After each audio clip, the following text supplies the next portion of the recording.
Real info ബിറ്റ്സിലേക്ക് എല്ലാവർക്കും സ്വാഗതം. Channel ആദ്യമായാണ് നിങ്ങൾ കാണുന്നതെങ്കിൽ സബ്സ്ക്രൈബ് ചെയ്യാൻ മറക്കരുത്. വീഡിയോ ലൈക്ക് ചെയ്ത് ഷെയർ ചെയ്യുക. സംസ്ഥാനത്ത് റേഷൻ കാർഡിൽ പേരുള്ള എല്ലാവരും അറിയേണ്ട വളരെ സന്തോഷകരമായ 10ഓളം സഹായങ്ങളാണ് നിങ്ങളെ കാത്തിരിക്കുന്നത്. നമ്മുടെ പഞ്ചായത്തിലൂടെ നിരവധി സഹായങ്ങളാണ് ലഭ്യമാകുന്നത്. ഇപ്പോൾ 2 പദ്ധതികളിലാണ് സഹായം ലഭ്യമാകുന്നത്. ഇതിനായുള്ള അപേക്ഷാ ഫോം നിങ്ങളുടെ പഞ്ചായത്തുകളിൽ നിന്നും ലഭ്യമാകുന്നതാണ്.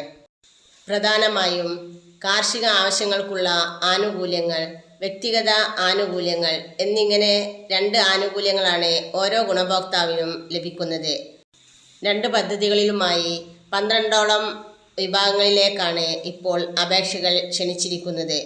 നിങ്ങളുടെ അർഹതാ മാനദണ്ഡങ്ങൾക്കനുസരിച്ചുള്ള ആനുകൂല്യങ്ങളാണ് നിങ്ങൾക്ക് ലഭിക്കുക. വീടുകളിലെ കറവ പശുക്കൾക്ക് തീറ്റ വാങ്ങാനുള്ള ആനുകൂല്യം, വനിതകൾക്ക് ആടുവളർത്തലിൽ നിന്നുള്ള ആനുകൂല്യം തുടങ്ങിയവ വ്യക്തിഗത ആനുകൂല്യങ്ങളാണ്. ഇതിനായി കുടുംബ വാർഷിക വരുമാനം പരമാവധി 5 ലക്ഷം രൂപ വരെയാണ്. വരുമാനം 5 ലക്ഷം വരെയുള്ളവർക്ക് അപേക്ഷിക്കാവുന്നതാണ്. കോഴി വളർത്തലിനുള്ള ആനുകൂല്യം ലഭിക്കുന്നുണ്ട്. സ്ത്രീ കുടുംബനാഥ ആയിട്ടുള്ള ആളുകൾ, വിധവകൾ, ഭിന്നശേഷിക്കാർ, തൊഴിൽ രഹിതരായിട്ടുള്ളവർ, മുമ്പ് ഇതുപോലുള്ള ആനുകൂല്യങ്ങൾ ലഭിക്കാത്തവർ എന്നിവർക്കെല്ലാം അപേക്ഷിക്കാവുന്നതാണ്.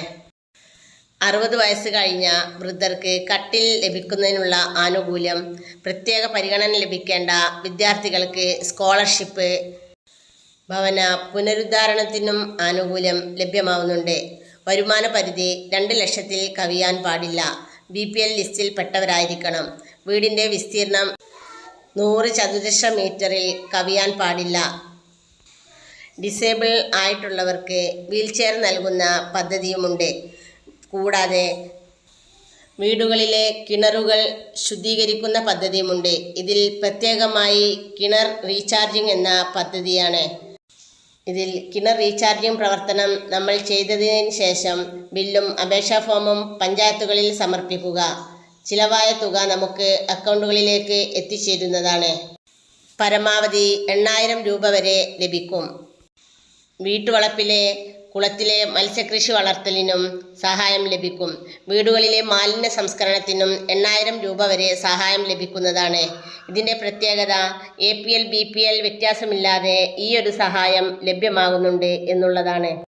കൂടുതൽ വിവരങ്ങൾക്ക് തൊഴിലുറപ്പ് പദ്ധതിയുടെ ഓഫീസുമായി ബന്ധപ്പെടുക. തൊഴിലുറപ്പ് തൊഴിലാളികൾക്ക് പ്രത്യേകം മുൻഗണന ലഭിക്കുന്നതാണ്. തദ്ദേശ സ്വയംഭരണ സ്ഥാപനങ്ങൾ വാർഷിക പദ്ധതിയിൽ ഉൾപ്പെടുത്തിക്കൊണ്ട് പരമാവധി 8000 രൂപ വരെ ക്രമീകരിച്ചിരിക്കുകയാണ്. കാർഷിക പദ്ധതിയിൽ ഉൾപ്പെടുത്തിക്കൊണ്ട് നെൽകൃഷിക്കും സഹായം ലഭ്യമാകുന്നുണ്ട്. മാത്രമല്ല കാർഷിക ആവശ്യത്തിനുള്ള പമ്പ് സെറ്റ് വാങ്ങുന്നതിനും ആനുകൂല്യം ലഭിക്കുന്നുണ്ട്. സുഭിക്ഷ കേരളം പദ്ധതി പ്രകാരം വനിതകൾക്ക് മട്ടുപ്പാവിൽ പച്ചക്കറി കൃഷിക്കും സഹായം ലഭിക്കുന്നുണ്ട്. കൂടാതെ ഇടവിള കൃഷിക്കും പ്രോത്സാഹനമായി ധനസഹായം ലഭ്യമാകുന്നുണ്ട്. വനിതകൾക്ക് ഫലവൃക്ഷ തൈകളും ലഭിക്കുന്നുണ്ട്. തെങ്ങ് കൃഷി, കുരുമുളക് കൃഷി, ജൈവവളം, പുഷ്പകൃഷി തുടങ്ങിയവക്കെല്ലാം സഹായം ലഭിക്കുന്നു. ഇതിനായി നിങ്ങളുടെ പഞ്ചായത്തുമായി ബന്ധപ്പെടുക. നിങ്ങളുടെ പഞ്ചായത്ത് മെമ്പറുമായി സംസാരിച്ചാൽ അപേക്ഷാ ഫോമും മറ്റു വിവരങ്ങളും ലഭിക്കുന്നതാണ്. അപേക്ഷയോടൊപ്പം റേഷൻ കാർഡ് കോപ്പി, സ്ഥലത്തിൻ്റെ നികുതി അടച്ച രസീതി, ബാങ്ക് പാസ്ബുക്ക് കോപ്പി എന്നിവ ഉൾപ്പെടുത്തി കൊടുക്കുക. പ്രത്യേകമായി ശ്രദ്ധിക്കേണ്ട കാര്യം, ഓരോ പഞ്ചായത്തിലും വിവിധ പദ്ധതികളായിരിക്കും ഉണ്ടായിരിക്കുക. എല്ലാ പഞ്ചായത്തിലും ഒരേ പദ്ധതികൾ ആയിരിക്കില്ല. നിങ്ങളുടെ പഞ്ചായത്തിൽ ഏത് പദ്ധതികൾക്കാണ് ആനുകൂല്യം ലഭിക്കുന്നത് എന്നത് അന്വേഷിച്ചറിയുക.